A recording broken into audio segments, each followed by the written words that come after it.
उजे धोरैया के रूप में रे वही रूप के बदल लेलके देवता के रूप धारण कर लेलके अब भगवान आनंद बन जंगल से अछवितपुर नगरी के चल आवे छे अछवितपुर नगरी गुरु ज्योति बाबा साहेब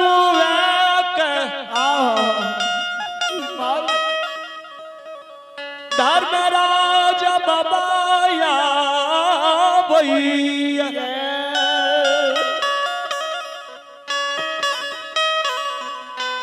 राजा रानी दोनों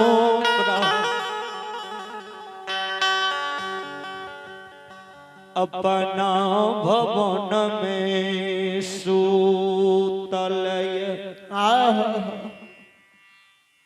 सुतल राजा रानी के धर्मराज बाबा अबू भगवान के दरबार में अपने जी पृथ्वी राम के पोता पोती प्रिंस राज और कुमारी प्रियांशु भगवान के दरबार में बड़ी श्रद्धा के साथ 51 रुपया की दान भेजल के बहुत बहुत अभिवादन है। और अशोक राम के सुपुत्र सतीश छोटू 50 रुपया के दान आयल है, बहुत बहुत अभिवादन है। कोटि कोटि धन्यवाद। भगवान श्रद्धालु की सुंदर मनोरथ पूरा करे। बाबा भोला भरल भंडार के राखे। जय हो दानी की जय हो, अपने की समस्त परिवार की जय हो।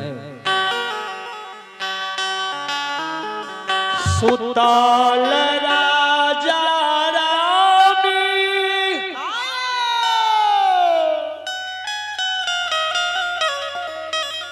रानी का धर्मराज बाबा हमारा रूप में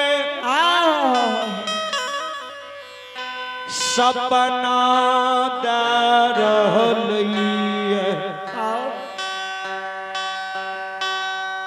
राजा हो राजा राजा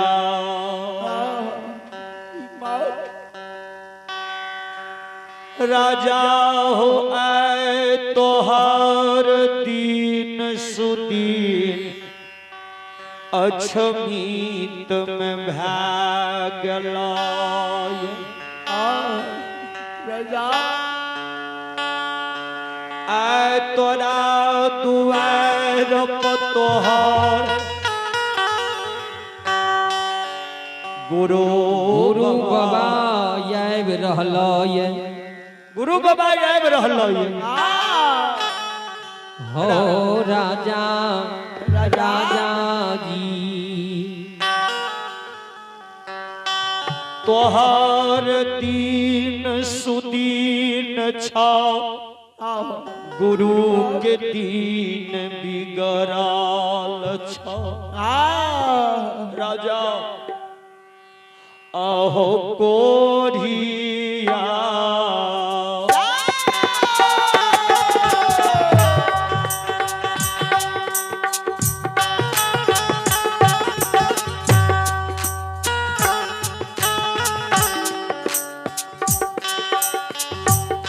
हो राजा जय हो जय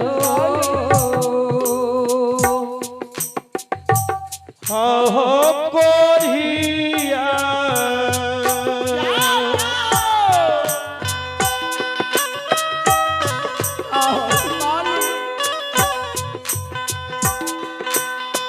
हो सतवाजी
राजा राजा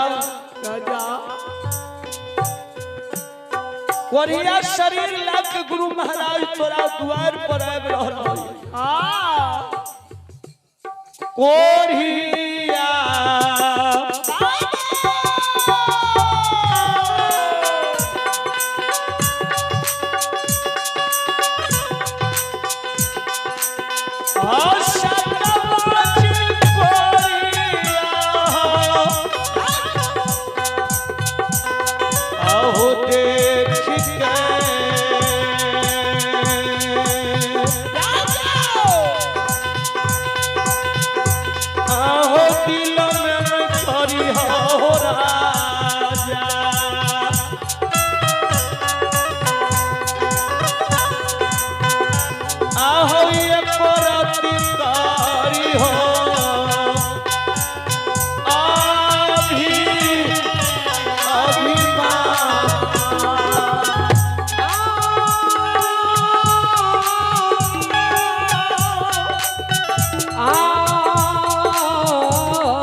आबू भगवान के दरबार में